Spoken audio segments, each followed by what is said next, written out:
Obrigado. Boa tarde a todos. O meu nome é Fabiano, sou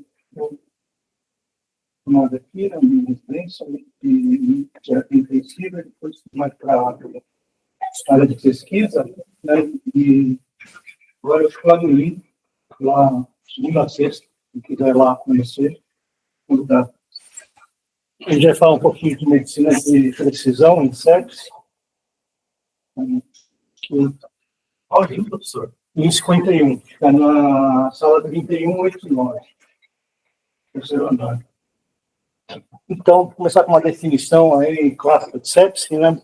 Do sepsis 3, se eu não me engano, é de 2016. Então, já está fazendo 10 anos. Então, sepsis é uma disfunção orgânica que ameaça a vida, né? Causada por uma infecção desregulada do hospedeiro. É um termo meio vago, né? Como vocês podem ver. Aí, o choque séptico é a subclasse da sepsis que tem as alterações celulares, características, né, metabólicas, circulatórias, associadas a uma maior mortalidade. Esse aqui é o sepsis 3, de 2016. Bem, eu só comecei agora, definindo sepsis. Então, no ano seguinte, em 2017, sepsis é considerado, acho que esses artigos aí vocês devem conhecer, né, uma prioridade global. Primeira causa de morte em UTI, primeira frase de qualquer artigo de sepsis, né? E aproximadamente 49 milhões de casos por ano no mundo e 11 milhões de mortes. Essa mortalidade aí, 11 milhões no mundo, mas é uma estatística meio, mais ou menos, nos países em desenvolvimento, né? A estatística mais apurada são dos países desenvolvidos, que é metade, 6 milhões e meio, países desenvolvidos. Aí se estima 11 milhões por ano no mundo inteiro, né? Com 20% de mortalidade global. Então, atualmente, né, o tratamento da sepsis consiste em controle do foco, né, antibióticos, ressuscitação e as medidas de suporte, né, e apesar dos tratamentos mais específicos, das imunoterapias que foram propostas até hoje, nenhuma deu sucesso, mas teve sucesso. De acordo com esse Global Burden of Disease, 33 patógenos estão responsáveis por 56% de todos os casos de sepsis. E, entre eles, 5 patógenos são os mais importantes, né, são os mais comuns em sepsis. Staphylococcus aureus, E. coli, Streptopneumoniae, Klebsiella e Pseudomonas, né? Então, são responsáveis por 55% das mortes. Aí é interessante, a gente vai falar de medicina de precisão, tratamentos fora do que é feito hoje em dia, mas esse parágrafo aí faz muito a gente pensar em vacinas, né? Seria interessante vacinas para esses 5 patógenos, já iria diminuir bastante a mortalidade da doença. É uma coisa que está em curso, mas não é o foco dessa aula, né? E resistência antimicrobiana também é um assunto importante, mas não vou abordar, né? Resistência antimicrobiana é responsável por quase metade das mortes em sepsis em 2019, né, atualmente, e é considerado provavelmente a principal causa de morte em 2050 vai ser resistência antimicrobiana. Não surgir nada de novo até lá, né? Tem algumas possibilidades aí, mas também está fora do escopo que eu vou falar, só para ressaltar que metade das mortes em sepsis são por resistência antimicrobiana. Mas a gente definiu sepsis, né, como uma resposta desregulada do hospedeiro, né, mas é uma coisa meio vaga, né? Então vamos tentar se aprofundar um pouco mais nisso antes de falar de medicina de precisão mais especificamente, tá? Tudo começou em 1980, né, quando o Roger Bond definiu Sears e Cars, né? É uma hipótese que ele fez na década de 80. Já existia a hipótese de Sears, né? E também uma hipótese dele, né, de que haveria uma explosão aí da resposta inflamatória. E daí começaram os tratamentos de sepse, com drogas anti-inflamatórias, né, que nós sabemos que tem TNF, beta, e começaram a usar corticoide em altas doses. Em certas situações, a mortalidade até aumentou. Daí ele publicou esse artigo, né, Sir Isaac Newton, Sepsis, Sears and Cars, no qual ele propõe que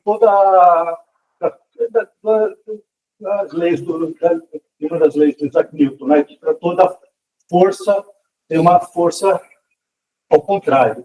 Então, para Sears, ele propõe o CARS, que é a síndrome da resposta compensatória antagonística, né?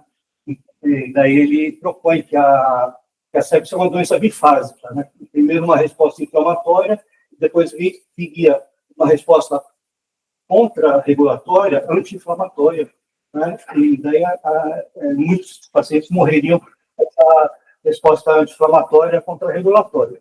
Né? Isso aí é uma hipótese, né? É um artigo que não é baseado em experimentos, nada, é uma hipótese, mas que vigorou durante muito tempo.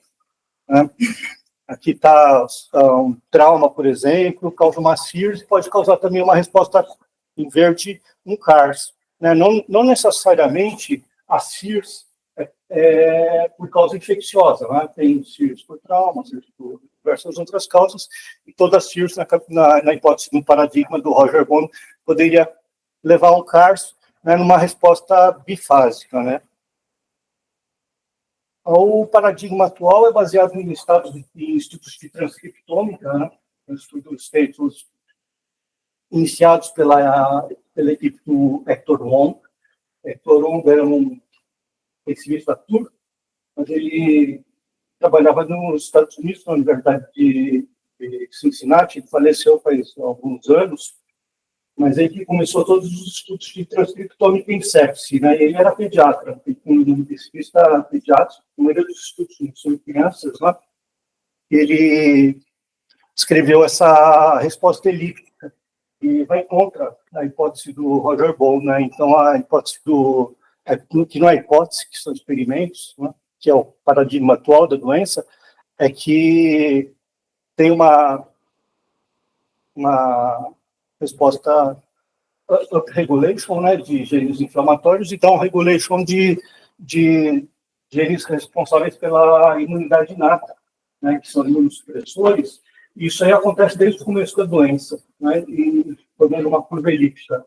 Então, isso aí é bem importante, acho que um dos achados mais importantes em sepse, e mudou totalmente a visão da doença. Foi comprovado em trauma também, já, né, essa resposta elíptica. Tem inúmeros trabalhos da Dr. Long sobre esse assunto e de diversos outros que vieram depois. Tem o artigo do Xiao, que é um Journal of Experimental Medicine de 2011, que mostrou isso aí em trauma. Né? E, então, é o paradigma atual da sepse, só para a gente pensar em tratamentos, né, para a gente precisa compreender um pouco o que é uma resposta inflamatória inapropriada. Esse artigo aí do Jean-Marc Cavaillon, que é um intensivista francês, ele é um artigo de revisão, é um artigo interessante, quem quiser dar uma lida, fala a resposta pró-inflamatória e anti-inflamatória, que são concomitantes, né? Não é bifásico, é elíptico.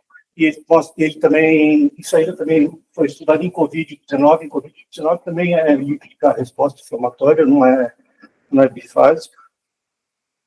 Então, daí começou muita gente começou a ficar interessada em imunossupressão, em sepse, né?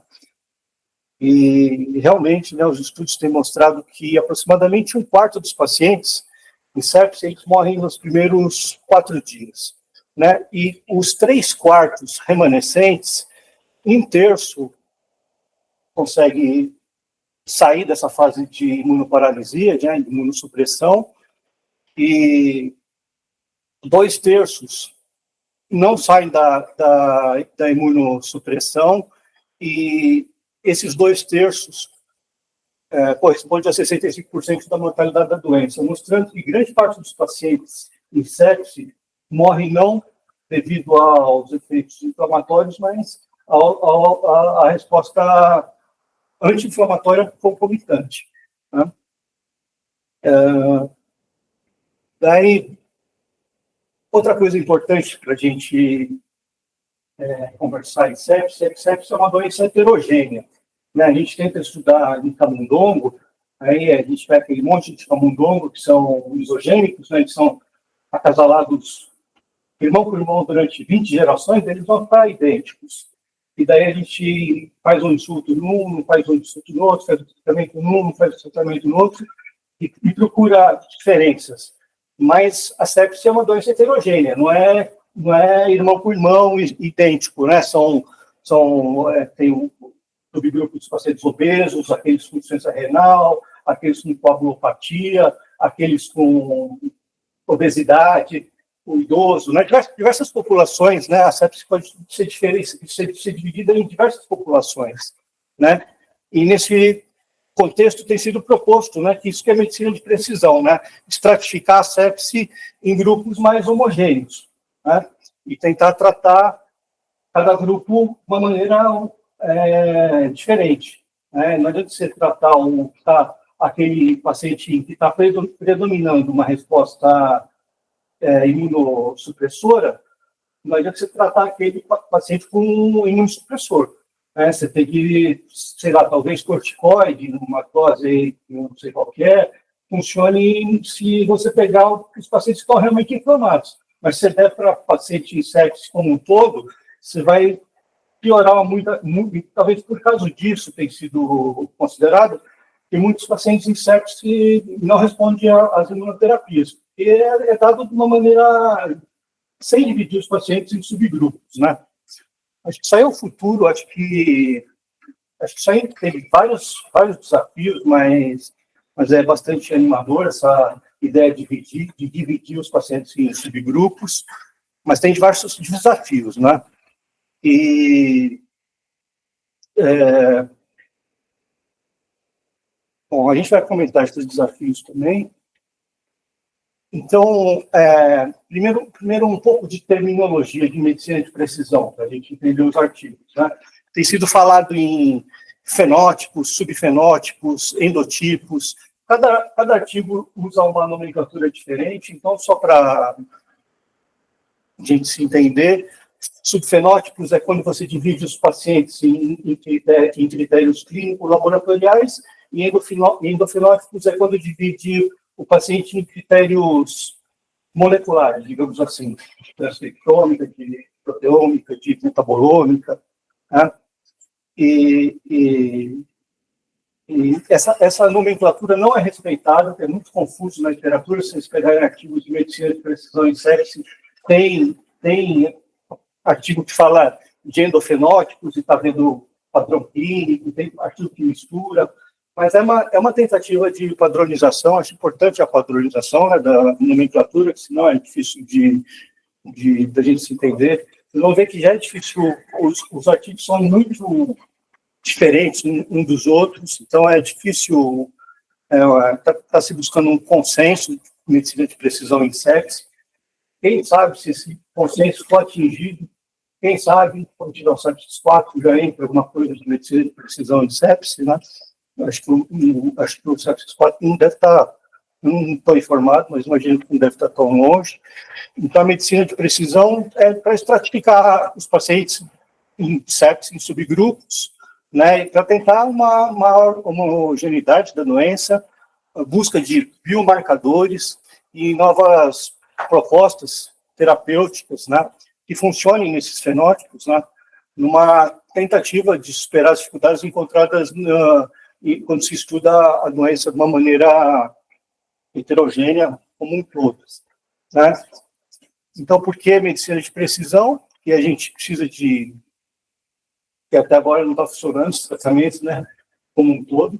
Isso aqui é uma proposta, né, de dividir, porque se acredita que os pacientes estão sendo tratados, muitas vezes, pacientes, é o que eu já falei, né, pacientes em fase predominância de imunoparalisia, você está dando imunossupressor, ou então está ativando com interferon gama, por exemplo, pacientes que já estão inflamados. Então, os tratamentos precisam ser melhor guiados, né? E esse é um paradigma que mudou totalmente o conceito, né, de tratamento da sepsis. Tem havido um interesse crescente, né, por terapias imunomodulatórias, né, mais guiadas, né? Mas a gente já vê que não é tão fácil assim guiar esse tipo de tratamento, né? Muitos desses estudos aí de medicina de precisão em sepsis são baseados em estudos de grandes bancos de dados, né, de transcriptômica, metabolomica, proteômica, né, o estudo de ômica, e a maioria deles foram feitos, a maioria dos estudos de medicina de precisão foram feitos com dados de transcriptômica, e o material utilizado, a maioria das vezes, foi sangue periférico, né, ou então leucócitos, né, sangue total ou leucócitos. Eu fiz uma revisão rápida lá no PubMed, desde os últimos 1980 até 2025, desculpa, 995 artigos sobre medicina de precisão. Então, num período aí de 45 anos, quase 1.000 artigos. Mas num período de 3 anos, mais da metade. Então, está realmente aumentando o número de publicações nesse assunto, né? Coloquei lá Precision Medicine and Sepsis. Antigamente era chamado de medicina personalizada, né? Mas depois mudou, porque medicina personalizada é um termo muito individualizado, né? E é em subgrupos que está se tentando dividir a doença. Esse aqui é um consenso que tem sobre consenso tentando normatizar a nomenclatura, né? Para não ficar chamando de fenótipo, que é tipo, e subfenótipo, que é fenótipo, e propor uma homogeneização do tratamento, da pesquisa. Esse artigo é de 2024. Esse pessoal aí se reuniu em Bruxelas e ficou conversando lá sobre medicina de precisão em sepsis, e daí escreveram esse artigo, recomendando aí, tentando fazer um consenso sobre o tema, né? Aí me chama a atenção aqui Tom van der Poel, né? Tom van der Poel é um mais publica sobre medicina de precisão em sepsis, que baixar o nome dele lá no PubMed vai encontrar bastante coisa. O Jean-Louis Vincent, né? Que é do sepsis 3, então talvez os dois aqui já entrem juntos para colocar alguma coisa de medicina de precisão do sepsis 4. O Van der Poel é um pesquisador que publica muito sepsis da Universidade de Utrecht, lá na Holanda. O vocês conhecem também, na Bélgica. Tem alguns outros nomes aqui também, tem bastante gente publica bastante em sepsis, né? E eles fizeram esse consenso. Acho que é interessante ler até aqui a referência de Critical Care 2024. Passar rapidamente alguns artigos sobre o assunto, só para vocês verem que não são artigos que vão na mesma linha. Esse aqui, por exemplo, ele pega e ele vai ver pacientes só com MODs, só com disfunção de múltiplos órgãos, né? Esse aqui, ele vai ver paciente só com coagulopatia. Ele quer arranjar uma medicina de precisão em sepsis para paciente que tem coagulopatia. Então, esses estudos são feitos, os clusters, a divisão dos pacientes, geralmente é por técnicas de aprendizado de máquina, né, de inteligência artificial. Então, os clusters, que, por exemplo, esse grupo, ele está vendo, já é uma população mais geral de pacientes, né? Aqui, machine learning, sempre machine learning, né? Vou entrar aqui ele está vendo características biológicas, né? Então ele está vendo mais os subfenótipos, né? No outro, ele também divide aqui em subfenótipos, ele consegue dividir os pacientes, por exemplo, ele acha esse beta-fenótipo, por exemplo, que são os pacientes mais idosos, com doença crônica, e o fenótipo gama, que é diferente, que é os pacientes mais inflamados, com disfunção pulmonar, o delta-fenótipo, né, 15% dos pacientes com disfunção hepática e choque séptico. Então, ele é uma abordagem aí de visão mais clínica da doença, né? Alguns trabalhos são bem moleculares, eles pegam bem expressão gênica, essas coisas, como biomarcadores dos fenótipos, né? Aqui em paciente pediátrico, né? E aqui só em paciente também com disfunção orgânica, ele também vai pelo SOFA e divide em subfenótipos também, né? Bom, os estudos são muito variados, né? Por isso que teve esse consenso, né? Então, tem um pesquisador que está procurando a coagulopatia, um tratamento específico para a coagulopatia. Então, quando entra o paciente com coagulopatia e choque séptico, teria aquela medicina de precisão. Daí tem um outro que é para o paciente de insuficiência renal, o outro para o paciente com disfunção hepática. Daí vai ter milhares de tratamentos, né? Precisa normatizar para, pelo menos, começar o negócio a entrar na clínica, precisa normatizar de uma maneira menos ambiciosa, né? Senão vira medicina individualizada daqui a pouco, né? Não é mais medicina de precisão, né? A divisão não é mais em subgrupos, a divisão acaba sendo tanta que se torna uma coisa pouco prática, né? Inviável na prática médica. Então, a gente vai discutir aqui alguns desafios da medicina de precisão em sepse. Então, os estudos, como eu falei, foram realizados para diversas situações clínicas, né? E mesmo estudos que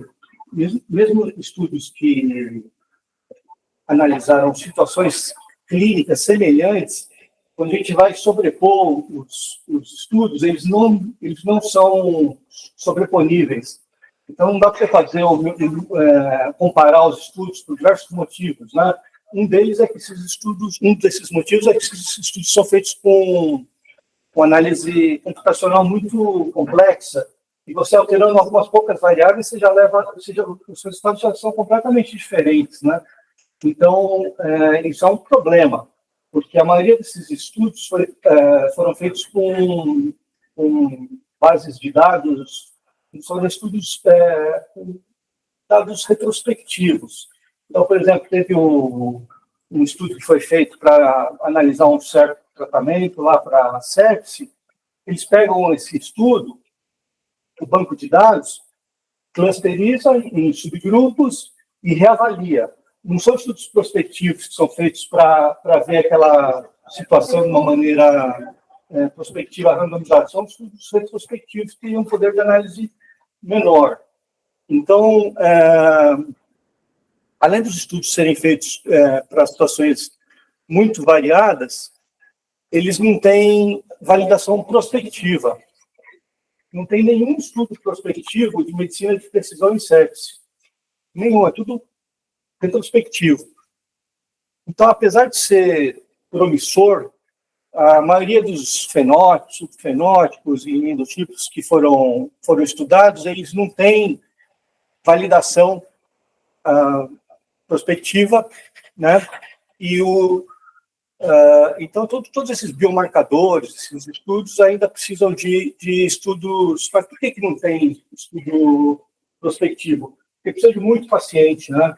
Então, se a gente vai fazer um estudo prospectivo de controle versus tratamento na sepse, a gente precisa de milhares de pacientes. Imagina se for 6 subgrupos, vai precisar de dezenas de milhares de pacientes, né? Então, uma das coisas que eles propõem nesse consenso aí que a gente comentou é que precisa de um esforço global mesmo, se for fazer. Não é uma coisa que um laboratório vai conseguir responder, né? É uma pergunta muito promissora, mas muito desafiadora ao mesmo tempo, né?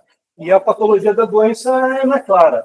Então, muitas vezes a gente encontra biomarcadores lá que dão diferença, mas a gente não sabe para quê, por que aquele grupo lá de 12, por exemplo, biomarcadores, por que aquilo lá define aquele subgrupo. A gente não compreende ainda a doença, tanto que muitas vezes a gente não compreende por que a gente chegou naqueles biomarcadores, né? Então, se você não compreende a doença, é muito difícil tratar, né? Se não compreende as bases moleculares da doença, é muito difícil achar novos tratamentos, né? Para a imunossupressão da sepse, tem sido proposto diversos biomarcadores, né? Expressão de HLA, a expressão dos receptores inibitórios, né? De PD1, PDL1, CTLA4, né? Isso aí tudo vocês já devem ter ouvido falar, mas isso aí também precisa de validação, são estudos que ainda carecem de validação, né? O papel desses mecanismos na patogênese da imunoparalisia é pouco claro ainda, e eles ainda não são validados como biomarcadores. Então, principalmente para a imunossupressão da sepse, que tem sido considerada uma causa tão importante de morte, né, ainda não tem biomarcador. Para a fase inflamatória, tem um pouco mais, né, o pessoal usa PCR, calcitonina, TNF, F6, IL-1 diversos outros.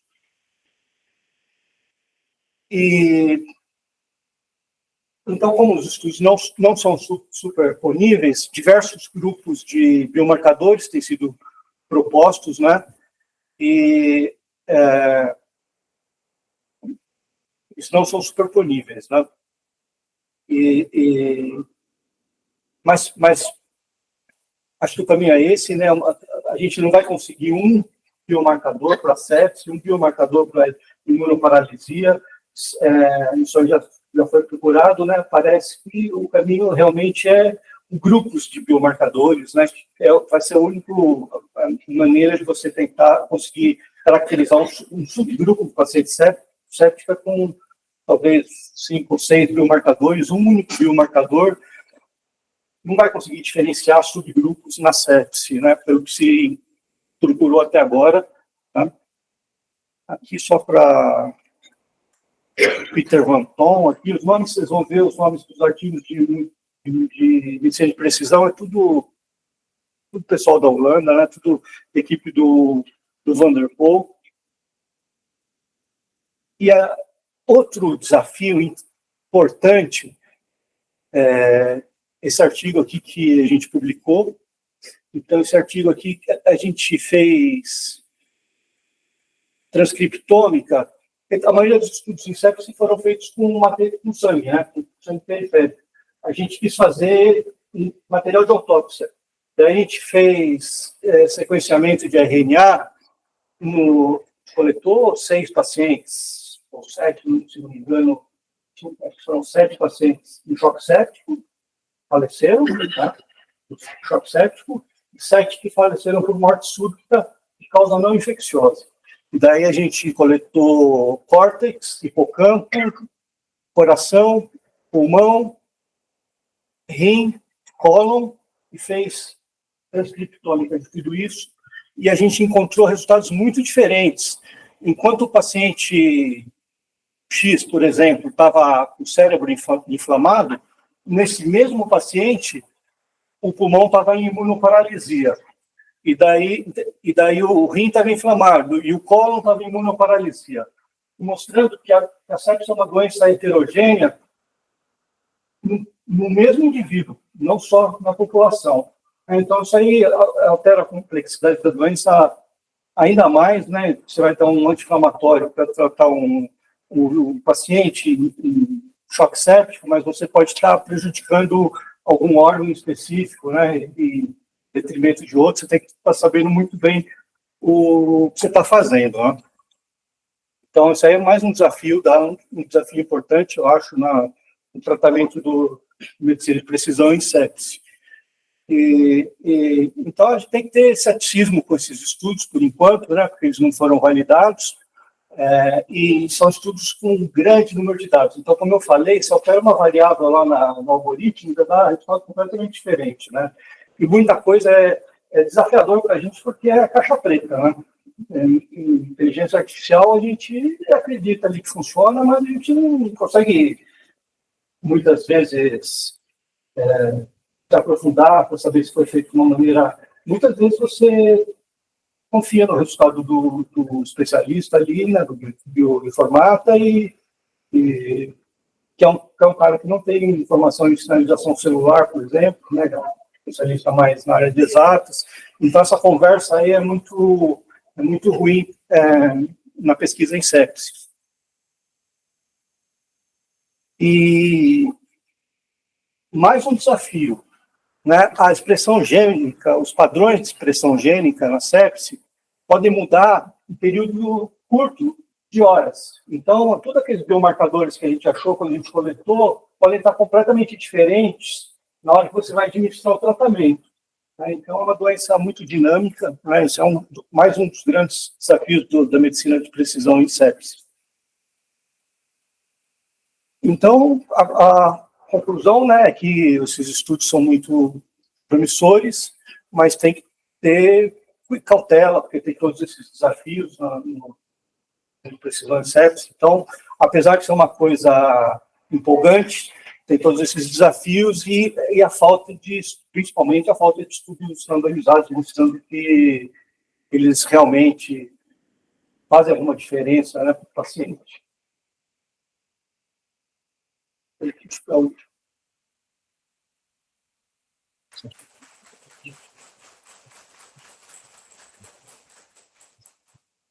Tem pergunta?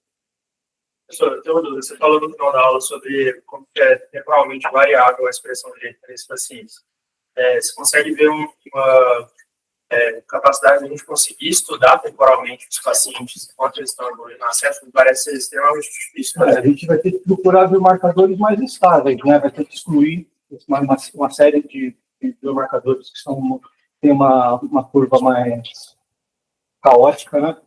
Procurar os biomarcadores, tomar cuidado com isso, né? Não adianta pegar biomarcador que meia hora depois isso já está com expressão gênica diferente, ou padrões sets de biomarcadores que têm um comportamento muito variável, assim, em curto espaço de tempo. Tem que pegar talvez mais estáveis.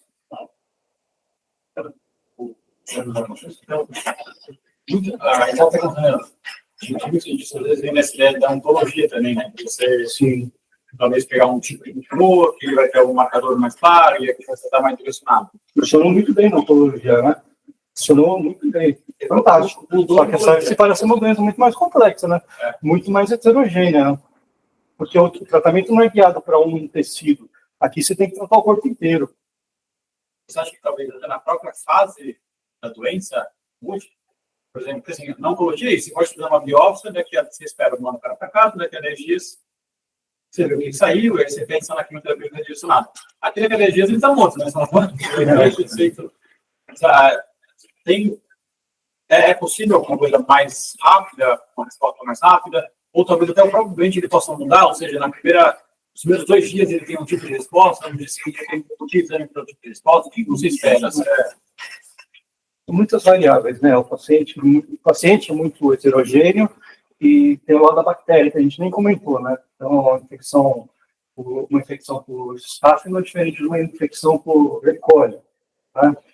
São coisas diferentes, né? Tem tratamentos específicos aí que estão sendo procurados para infecção por E. coli que não vão surtir efeito, imunoterapias que não vão surtir efeito para... Daí, muitas infecções são polimicrobianas. Tem vírus, muitas vezes, na história.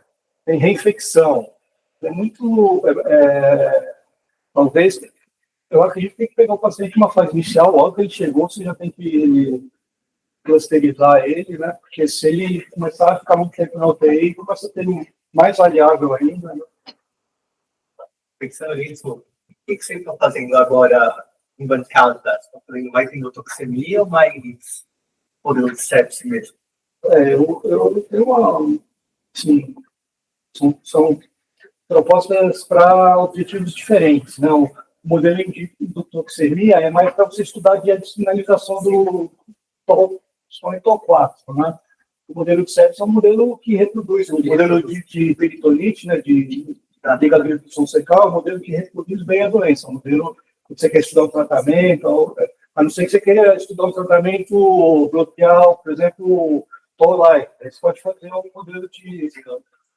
mas o modelo que melhor reproduz a doença, até hoje, é o modelo CLP. Para pequenos animais, né? Para grandes animais, para porco, achei é meio complicado fazer CLP, porque faz uma peritonite, né? Não tem muita experiência com um animal maior, eu trabalho mais com o nome e ratos, né? O Whisper, ele... 57, não como nome da equipe. Mas dá para fazer medicina de precisão também nos animais, né? Dá para você fazer modelos experimentais de medicina de precisão. Só que tem tanta coisa já publicada que você vai encontrar mais biomarcador, ainda mais em animal, eu acho um pouco desmotivante. Eu prefiro, na verdade para a gente mesmo, lá no laboratório avançar nesse tema é muito complicado, porque o que está faltando são os prospectivos. Né? E daí, para a gente avançar nisso aí, precisa quantas vezes, né? E já tem alguma correlação de fenótipos com biomarcadores? Tem vários. Mas alguma bem definida? Não. São completamente críticas, né? Eu acho uma coisa, eu faço outra coisa. Mas quando eles avaliam, aí eles encontram diferença significativa para os artigos. Só que são estudos retrospectivos, né? Então não tem tanto... E grande volume de dados. A gente está falando aí de 40 mil, 50 mil genes, né? E daí vai clusterizar tudo isso aí, colocar num algoritmo e é caixa preta para a gente, né? Muitas vezes. Né? O que sai lá a gente acha legal, muitas vezes, mas é caixa preta, né? Mas tudo bem, até aí vamos ter, porque tem especialista que já tem isso, a gente confia. E muito do nosso dia é caixa preta, né? Mas celular, uma coisa aí que é caixa preta. Então, mais uma. Então, ideia, painel sequer, painel sequer, clusterizar os pacientes na UTI, se eu for fazer isso. E quantas vezes o pessoal preconiza fazer? São estudos, esses estudos aí, você nem gasta dinheiro, na verdade, porque você pega o banco de dados de alguns estudos que você já foi feito, você... Mas com perspectiva. Prospectivo, imagina que você vai precisar de uns 10 mil pacientes. E cada um, você vai ter que sequenciar, se for fazer transcriptão, você vai ter que sequenciar RNA ali. Não sei quanto tempo está custando hoje em dia, mas eu fiz, nesse estudo aí que eu mostrei, eu gastei uns $100,000, R$100 mil no projeto, para fazer uma dúzia de pacientes. Para fazer 10 mil, mais barateou, mais que seja os Estados Unidos, fica caro, né? Mas acho que o grande desafio é ter gente interessada em fazer isso assim, de uma maneira harmônica, né? Juntar um monte de universidade, não existe isso. São estudos raros, né? Que não tanto número de pacientes. De população de leucócitos. Tem uma coisa mais atrativa. Clinicamente, de tempo. A maioria dos estudos foram feitos com transcriptômica. Depois você está falando do o quê? De população de terreno está mais distribuída ou mais inflamação? Então, o que eles estão fazendo, em primeiro lugar, o que eu falei, né, os marcadores de imunossupressão não são muito claros. Né? Tem ainda bastante estudo com expressão gênica de HLA, né, HDR, mostrando que tem diferença. Tem gente também que pega, por exemplo, sangue periférico e estimula, por exemplo, pega um paciente, é um método relativamente barato. Você pega o sangue do paciente, estimula com LPS, por exemplo, e dosa em alguma citocina. Se tiver diminuído, é porque ele está imuno, é uma maneira rápida de você identificar um paciente. Daria para fazer um tratamento só para para aquele paciente que quer, né?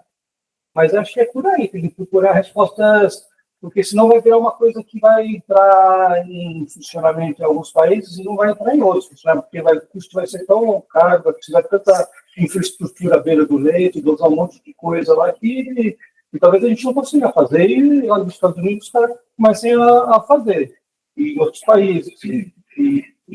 E esse consenso ele fala isso, que, não é, que a ideia né, a maioria dos pacientes aí estão morrendo de sepse, não são só nos países desenvolvidos, nos países de desenvolvimento não é da metade. Então, tem que ser um tratamento que seja validado de uma maneira que tenha chinês, tenha japonês, tenha todas as populações, porque pode ser que os tratamentos também tenham variações étnicas, pode ser importantes também no tratamento da sepsis, né? Pode ser um tratamento que funcione nos Estados Unidos, não funcione no Brasil, uma imunoterapia, ou um biomarcador, assim, um biomarcador, pode ser. Então, esses estudos prospectivos, eles são bem desafiadores mesmo. Professor, eu tenho mais uma dúvida. Algumas doenças, assim, cancerígenas, leishmaniose que eu estou lembrando agora, que eles conseguem definir muito bem a evolução clínica baseada naquele polo moral, de sistema moral celular. Pelo que você mostrou aí da sepse, a verífica é totalmente diferente disso. É porque essa visão moral celular é muito antiga, ou porque na sepse é realmente bem diferente dessas coisas? Não, tem a entidade de bem lá e adaptativa ainda, por cima é a mesma coisa. É que a gente não compreende a doença mesmo, né? Tanto que as pessoas falam uma resposta inadequada, né, do hospedeiro, mas é um termo muito vago, né? Está começando a entender melhor agora, né? Que essa compreensão de que ela é dicotômica já é importante, né? Porque você tem que pegar, se for tratar imunossupressão, você tem que tratar desde que o paciente chega no hospital.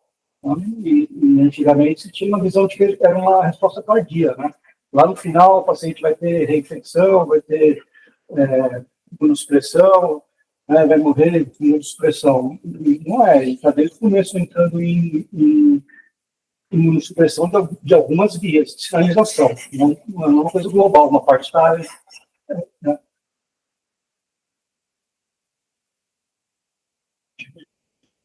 Tá. Então, vamos aí no link. Obrigado, professor. Obrigado.